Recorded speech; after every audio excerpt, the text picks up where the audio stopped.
La Voz de América presenta.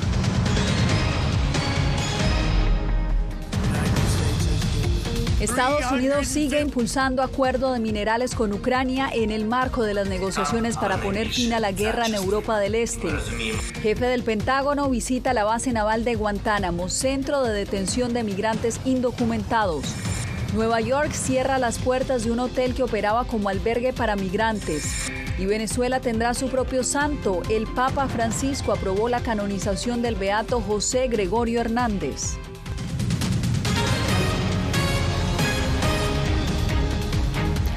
Bienvenidos, les saluda Yasmín López. Hay expectativa por la posible firma del acuerdo de minerales propuesto por el gobierno de Estados Unidos a Ucrania, esto en medio de la búsqueda de la paz entre Rusia y Ucrania. Vamos con Celia Mendoza a esta hora a la Casa Blanca porque hay actualización. Celia, adelante con la información. Yasmín, el presidente de los Estados Unidos se encontraba firmando unos decretos ejecutivos y durante la interacción con la prensa aseguró que había escuchado que el presidente Zelensky estaría viajando y podría venir a la Casa Blanca este viernes, asegurando que si quiere venir a firmar el acuerdo de los minerales sería algo importante y grande para ambos países. Sin embargo, hasta el momento ni el presidente ni la Casa Blanca han confirmado que ya se tenga finiquitado todos los detalles de este acuerdo de minerales, uno que ha venido empujando la administración del presidente Donald Trump y que, de acuerdo a diferentes medios con fuentes ucranianas, tendría ya el marco de lo que sería establecido. Estados Unidos dio un giro a su política sobre Ucrania en busca de un acuerdo de paz con Rusia, mientras insiste en la importancia del acuerdo de minerales como garantía de seguridad. Es fundamental que se firme este acuerdo. El presidente Trump espera que el presidente Zelensky lo firme. Es para recuperar dólares de los impuestos de los estadounidenses que han estado financiando la defensa nacional de Ucrania, y también es excelente para el pueblo ucraniano, que ha pasado por un infierno debido a esta guerra, y creará una asociación económica duradera. Por primera vez desde la invasión a gran escala de Rusia contra Ucrania, Estados Unidos se alineó en el Consejo de Seguridad con Rusia al presentar una resolución que adopta una posición neutral sobre el conflicto, la cual fue aprobada con 10 votos de 15 y las abstenciones del Reino Unido, Francia, Dinamarca, Grecia y Eslovenia. Esta resolución nos coloca en el camino hacia la paz. Es un primer paso, pero crucial, el que todos deberíamos estar orgullosos. Ahora debemos utilizarlo para construir un futuro pacífico para Ucrania, Rusia y la comunidad internacional. El Reino Unido expresó sus reservas. No puede haber equivalencia entre Rusia y Ucrania en la forma en la que este Consejo se refiere a esta guerra. Si queremos encontrar un camino hacia una paz sostenible, el Consejo debe ser claro sobre los orígenes de la guerra. El Kremlin aplaudió a la administración Trump. Vemos que Estados Unidos está adoptando una posición mucho más equilibrada, lo que realmente ayuda a los esfuerzos por resolver el conflicto en Ucrania. La solución podría estar cerca tras el anuncio de una posible visita a la Casa Blanca de Volodymyr Zelensky. Ucrania, Europa, junto con Estados Unidos, debemos estar en la mesa de conversaciones con Rusia para que la necesidad de paz no se vea reducida nuevamente por promesas de normalización, reinicio o compromiso. Más, desde la oficina Oval reiteró que Rusia está dispuesta a trabajar en un posible cese al fuego y lo que podría convertirse en estas negociaciones que llevarían a la paz con Ucrania, mientras se espera que este jueves el primer ministro de Inglaterra visite la Casa Blanca. Celia, te agradezco por esta actualización. Bien, y el secretario de Defensa Pete Hegseth visitó hoy la estación naval de Guantánamo en Cuba. El gobierno de Donald Trump ha detenido allí ya a docenas de migrantes indocumentados para ser repatriados. Carolina Valladares nos tiene los pormenores de esta visita. Carolina. Yasmín, así es, se trata del primer viaje del secretario de Defensa a la base de Guantánamo, un lugar al que el presidente Donald Trump ha dicho que planea enviar 30.000 inmigrantes indocumentados, si bien es más conocido por albergar sospechosos de terrorismo después del 11 de septiembre. Está previsto que el secretario Hegseth reciba información sobre todas las operaciones de la misión en la base, también en el Centro de Operaciones de Migrantes, un espacio que el Pentágono describe literalmente como centro de detención temporal de extranjeros que califica de ilegales que están pendientes de regresar a su país de origen o al destino apropiado. Uno de estos destinos precisamente ha sido Venezuela, donde el pasado jueves aterrizó un avión que transportaba 177 inmigrantes venezolanos, casi vaciando la base naval de Guantánamo. Desde hace semanas, varios medios de comunicación han puesto el foco en las condiciones de los detenidos, asegurando que no estaban siendo tratados como seres humanos. Acusaciones a las que respondió hoy la secretaria de prensa de la Casa Blanca.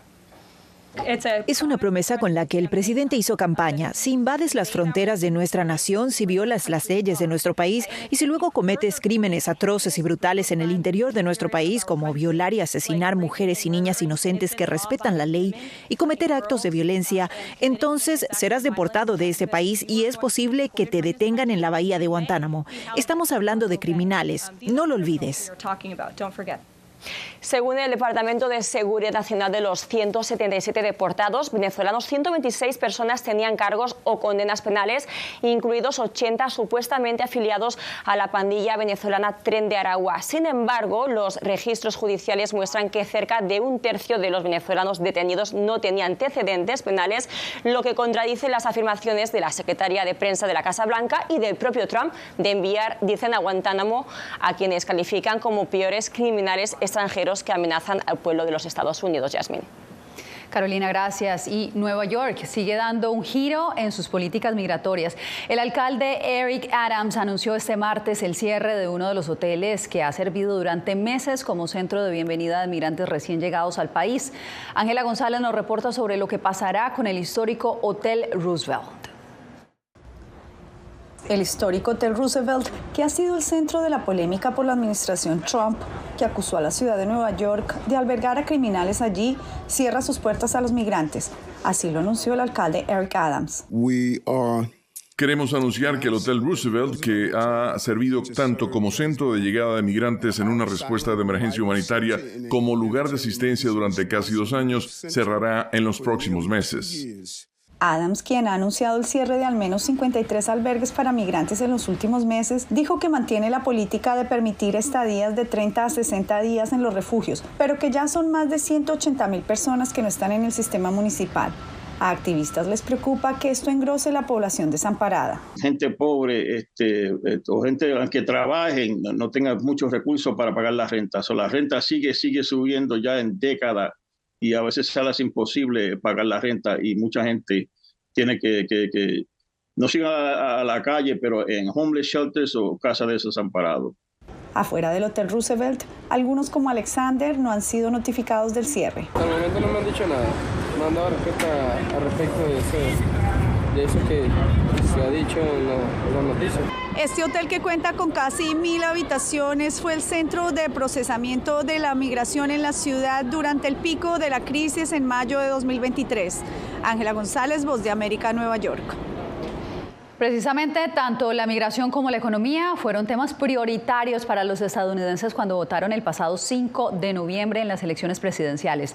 Verónica Valderas Iglesias recogió algunas impresiones de los ciudadanos al cumplirse el primer mes del segundo mandato del presidente Donald Trump. La inflación en Estados Unidos subió un 3% en enero, pero varios partidarios del presidente Donald Trump en el Valle Simi, en California, confían en que eventualmente su gobierno la tendrá bajo control. Hay una razón por la que los precios son elevados y quizá nunca vuelvan a bajar como antes, pero no continuarán subiendo cuando arreglemos la economía. Ayer pagué 20 centavos más por galón en Costco, pero no me importa, porque sé que en el futuro mis hijos se beneficiarán de alguna forma y la economía mejorará.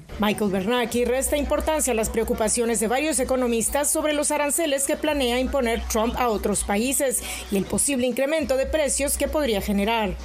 Las tarifas son necesarias para apalancamiento y para que sea justo cuando compramos cosas de otros países y otros países nos compran cosas. Ong Lee, quien es dueño de un taller de reparación de autos en Falls Church, Virginia, votó por los demócratas en la elección presidencial.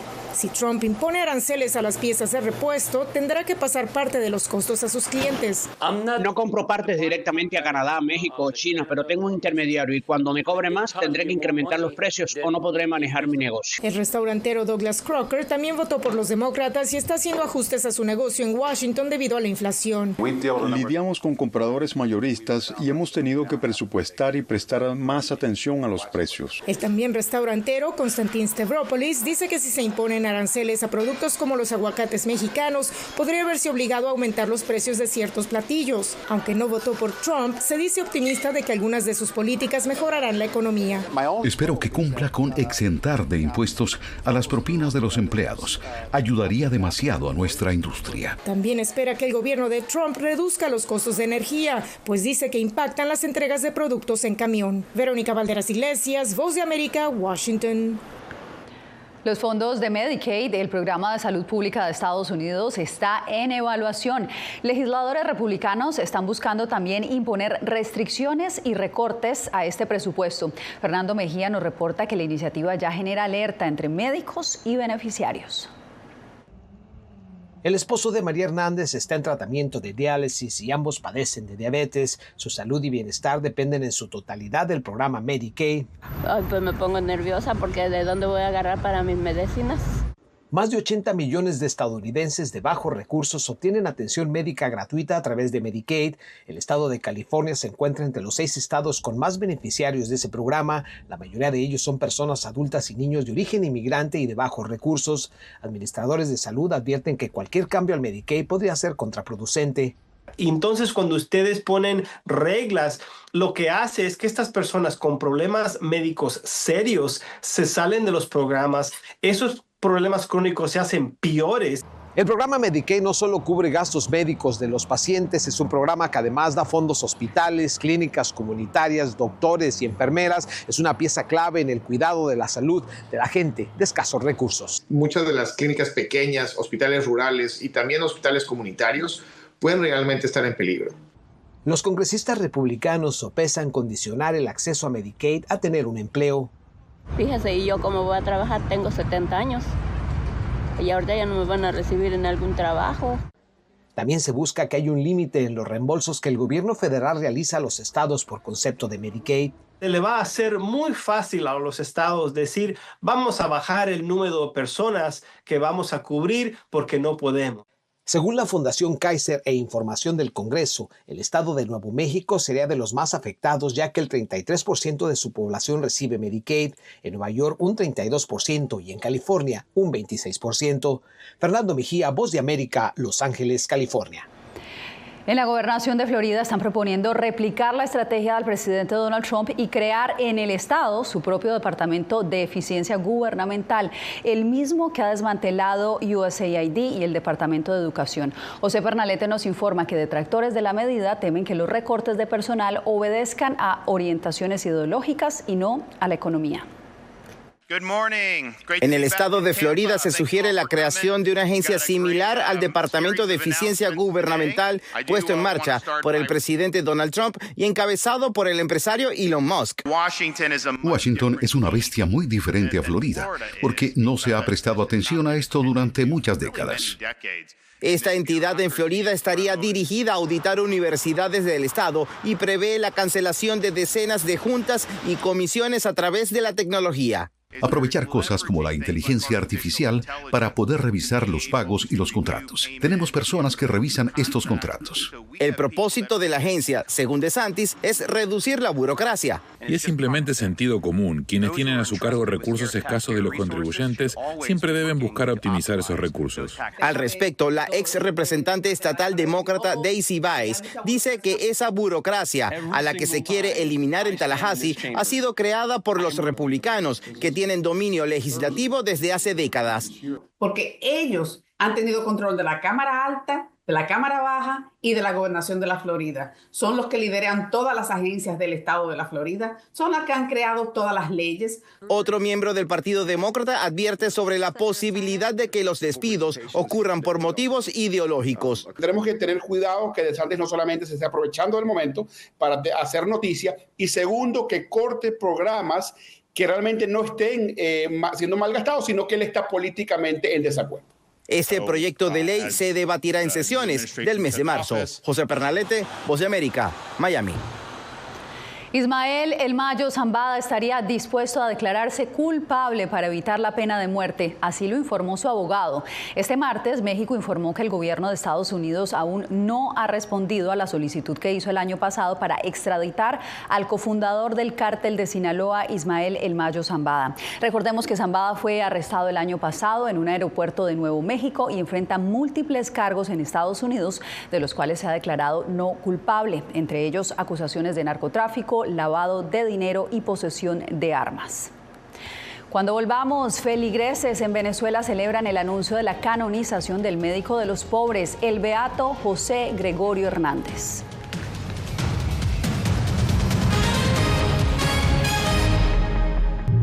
Hola, ¿qué tal? Soy Natalí Salas Boitero. ¿Qué tenemos esta semana en Visión 360? Véalo. Uno de los museos más visitados de Washington, D.C. abre sus puertas para alimentar la curiosidad sobre la existencia de la humanidad.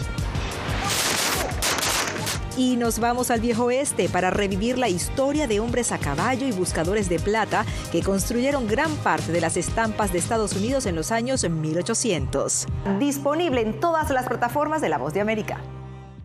Soy Jacopo Luzzi, reportero de La Voz de América aquí en Washington, D.C. Ya sea informando desde el Capitolio, desde la Casa Blanca, cubriendo el impacto del cambio climático, el impactante tema migratorio, o subir en un avión y cruzar medio mundo para estar en el lugar de la noticia con la información precisa y veraz, este es mi compromiso como periodista. Un compromiso de vida profesional que comparto con ustedes, porque en La Voz de América la prensa libre importa. Nunca pensé pasar 2 años y 7 meses en la prisión por nada más pensar diferente a las autoridades de Nicaragua. Una vez que bajamos del avión, acá en Estados Unidos, en Washington, nos damos cuenta que estamos libres porque no sabíamos si también veníamos a una cárcel, no sabíamos nada. El cuerpo como que siente el aire puro, la diferencia a estar en una prisión, ¿verdad?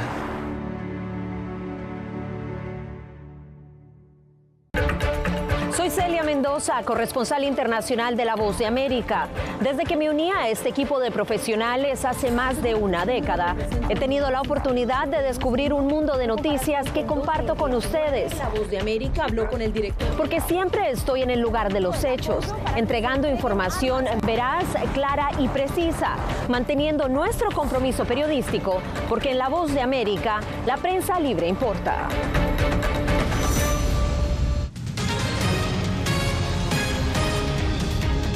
El Papa Francisco sigue en estado crítico en su batalla contra la doble neumonía que padece. Así lo informó el Vaticano este martes al enfatizar que el pontífice se encuentra estable y no ha sufrido nuevas crisis respiratorias. A sus 88 años, Francisco lleva ya su 12ª noche en el Hospital Gemelli de Roma, la estancia más larga de su papado. A pesar de las dificultades, sigue trabajando desde su habitación en la que ha adelantado asuntos pendientes, entre ellos casos de beatificación. Y justamente el Papa le dio visto bueno a la canonización del beato venezolano José Gregorio Hernández. El conocido como médico de los pobres se convertirá en el primer santo venezolano. En Caracas, la noticia ha colmado las iglesias de feligreses, como nos cuenta Adriana Núñez Rabascal.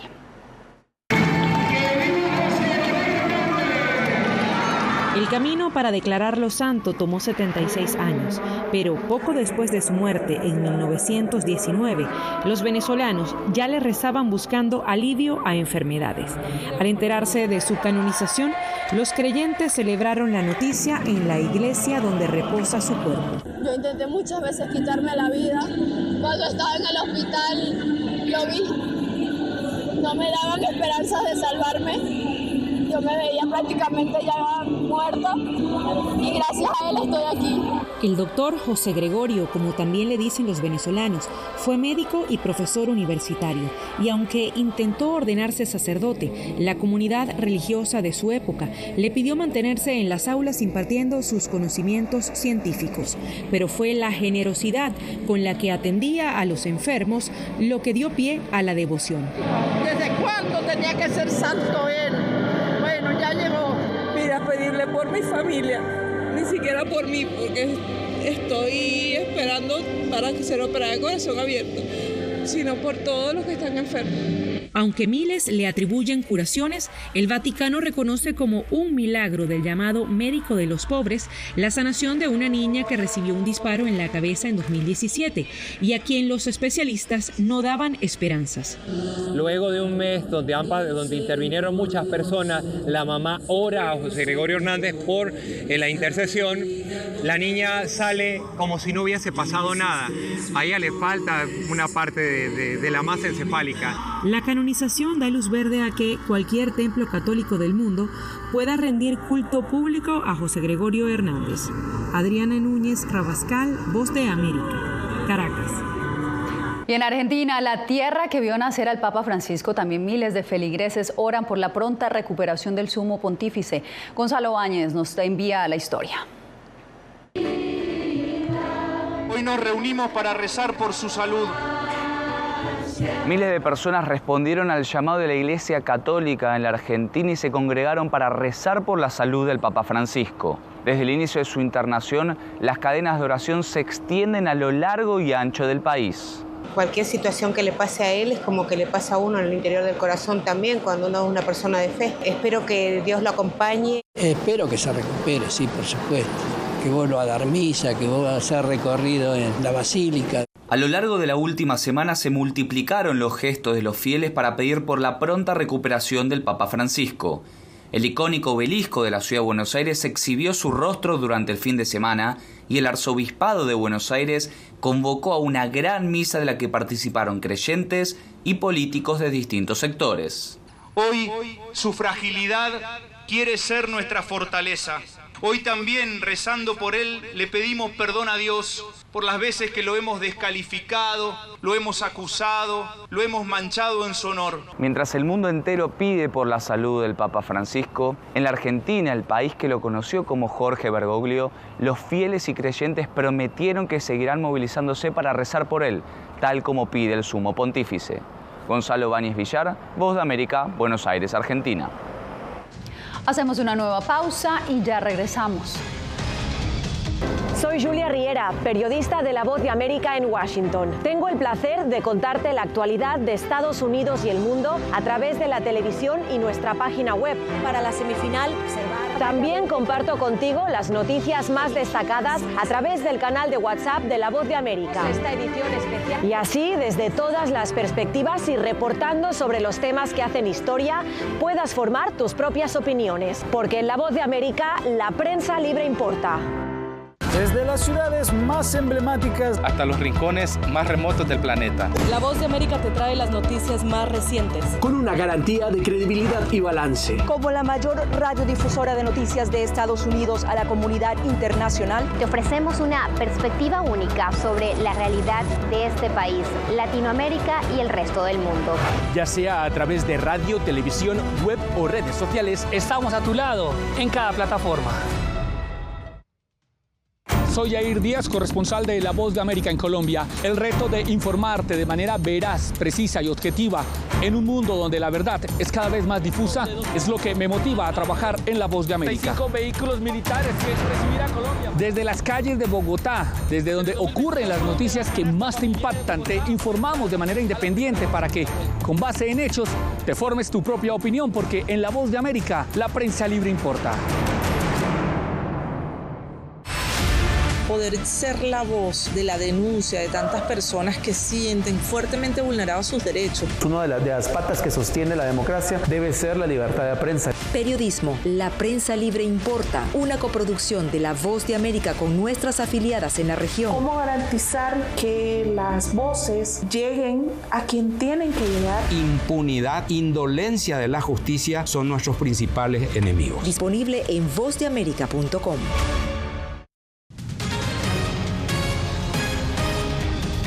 Con cocaína en su cabeza fue detenido un ciudadano colombiano cuando intentaba abordar un vuelo desde Cartagena con destino a Ámsterdam. Según el comandante de la Policía Metropolitana de Cartagena, el general de brigada Yelber Yesid Peña, el hombre intentaba contrabandear la droga oculta bajo un peluquín. El operativo se realizó la semana pasada tras un procedimiento policial con el que se evitó la venta de un cargamento de cocaína valorado en más de 10.000 euros en el mercado internacional. Y en otra información, el Comité para la Protección de Periodistas ha señalado que el 2024 fue un año récord en cuanto al encarcelamiento de periodistas. Cristina Caicedo Smith con el reporte. China, Israel y Birmania son los 3 principales carceleros de periodistas, según los últimos datos del Comité para la Protección de Periodistas. A nivel mundial, 361 comunicadores fueron detenidos por su trabajo hasta el 1 de diciembre de 2024. Es la mayor criminalización que estamos viendo hacia periodistas y es una táctica deliberada de los gobiernos para silenciarlos. En Israel, el número de detenidos se ha más que duplicado. El organismo de defensa de periodistas lo considera un patrón de censura. Eso incluye el asesinato de periodistas, la detención de periodistas, los apagones de las comunicaciones y el ataque a las instalaciones de los medios de comunicación. Israel no respondió a la solicitud de comentario por parte de La Voz de América y en ocasiones anteriores ha negado que periodistas sean objetivo de ataques. China sigue siendo el peor carcelero de periodistas, con más de 50 tras las rejas, según el informe de la CPJ. Entre ellos se encuentra el editor y publicista Jimmy Lai, que está detenido y en juicio en Hong Kong, enfrentando cargos de seguridad nacional. Porque lo que estamos viendo con más frecuencia en estos días es que las autoridades, en lugar de utilizar armas legales tradicionales como la difamación criminal, también intentan utilizar otras leyes que desacreditan al periodista. China defendió su historial de libertad de prensa en un correo electrónico a La Voz de América y Hong Kong ha negado repetidamente que el caso de Lai tenga motivaciones políticas. Latinoamérica no está entre las regiones con gran número de detenciones, pero la organización CPJ advierte que los gobiernos autoritarios son efectivos silenciando a los medios independientes. Así que no es necesario seguir deteniendo a la gente porque cada vez hay menos periodistas independientes capaces de informar. En Rusia, los periodistas estadounidenses Alsu Kurmasheva y Ivan Goshkovich fueron liberados de prisión, pero el país aún se ubica como el 5º peor carcelero, con 30 periodistas tras las rejas. Incluidos en los números de encarcelados a nivel mundial se incluyen reporteros y colaboradores de La Voz de América y sus medios hermanos.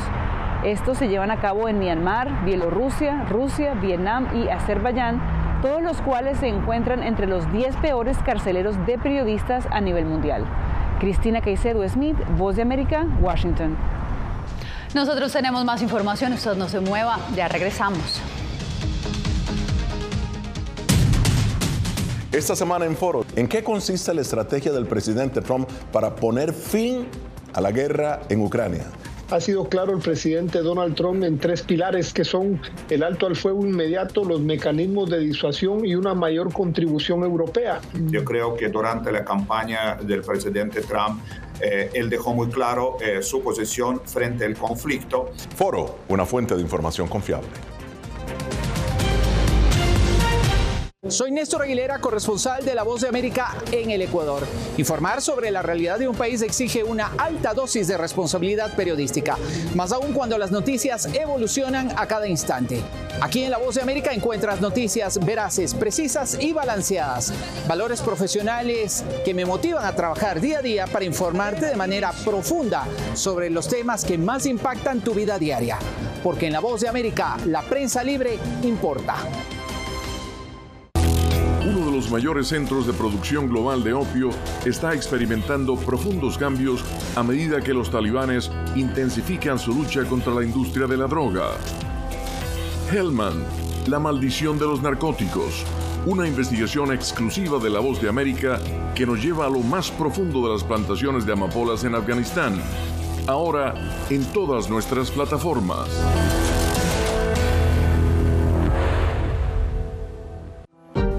Hola, soy Oscar Ortiz Barahona, corresponsal La Voz de América. Ser La Voz de América desde Honduras me permite conectarme con todos ustedes, nuestras audiencias en todos los países del continente, ofreciendo información veraz sobre los temas que más te impactan. Honduras y los Estados Unidos han ejercido labores humanitarias. Más de 40 viviendas. Desde perspectivas humanas y con base en hechos, te informamos para que seas tú quien formes tu propia opinión. Porque La Voz de América, la prensa libre, importa.